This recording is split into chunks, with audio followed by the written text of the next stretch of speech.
మదనపల్లిలో అతిపెద్ద fashion world SR shopping mall March 8న హీరోయిన్ మీనాక్షి చౌదరిచే గ్రాండ్ ఓపెనింగ్ 3 లక్షల వెరైటీలు అతి తక్కువ ధరలు. భారత్ పాకిస్తాన్ సరిహద్దులలో మళ్లీ యుద్ధబేరి మోగుతోందా?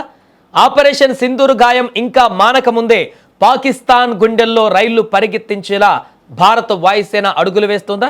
సరిహద్దు గగనతలాన్ని క్లోజ్ చేస్తూ భారత్ జారీ చేసిన నోటా ఇప్పుడు ప్రపంచ దేశాల దృష్టిని ఆకర్షిస్తోంది.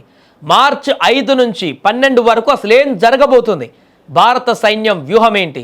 సరిహద్దులలో మళ్ళీ ఎందుకు ఉద్రిక్తతలు మొదలయ్యాయి? అసలు విషయం ఏంటంటే మార్చి 5 అంటే ఇవాల్టి నుంచి మార్చి 12 వరకు రాజస్థాన్ సింధు సరిహద్దు వెంబడి గగనతలాన్ని భారత్ రిజర్వ్ చేసింది. దీనినే సాంకేతిక భాషలో నోటామ్ అంటారు. అంటే ఈ సమయంలో ఆ ప్రాంతంలో పౌర విమానాల రాకపోకలను నిలిపివేస్తారు. భారత వాయుసేన భారీ స్థాయిలో వైమానిక విన్యాసాలు చేయబోతుండడమే దీనికి ప్రధాన కారణం. అయితే ఇది కేవలం విన్యాసమేనా లేక పాకిస్తాన్కు ఇచ్చే గట్టి హెచ్చరిక అనే చర్చ ఇప్పుడు మొదలైంది. గత ఏడాది మే నెలలో జరిగిన ఆపరేషన్ సింధూర్ తర్వాత భారత్ తీసుకున్న ఈ నిర్ణయం పాక్ రక్షణ వర్గాలను వణికిస్తుంది. ఇక్కడ మనం ఒక్కసారి ఫ్లాష్ బ్యాక్కు వెళ్ళాలి. 2025 ఏప్రిల్లో పహల్గామ్లో జరిగిన ఉగ్రదాడిలో 26 మంది భారతీయులు ప్రాణాలు కోల్పోయారు. దీనికి ప్రతీకారంగా మే 7, 2025న భారత్ ఆపరేషన్ సింధూర్ చేపట్టింది.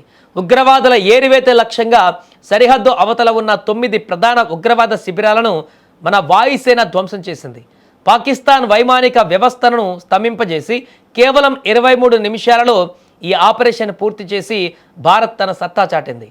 ఆ ఘోర పరాభవం నుంచి పాకిస్తాన్ ఇంకా కోలుకోలేదు. అందుకే ఇప్పుడు భారత్ చేస్తున్న ఈ విన్యాసాలను చూసి భారత్ మరో యుద్ధానికి సిద్ధమవుతుంది అంటూ ఆందోళన కూడా వ్యక్తం చేస్తున్నారు. ఇప్పుడు అక్కడ యుద్ధం ఏదైనా ఎలాంటి పరిస్థితుల్లోనైనా భారత్ ఎప్పుడు శాంతిని కోరుకుంటుంది. కానీ శత్రువు కన్ను గీటితే కన్ను పీకేందుకు కూడా వెనకడదు. ఇప్పుడు జరుగుతున్న వైమానిక విన్యాసాలు భారత సైన్యపు సన్నద్ధతకు నిదర్శనం.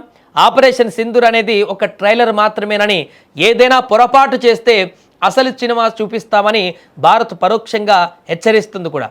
మరి ఈ ఉద్రిక్తతలు శాంతి వైపు వెళ్తాయా లేక మరో ఆపరేషన్కు దారి తీస్తాయా అనేది వేచి చూడాలి.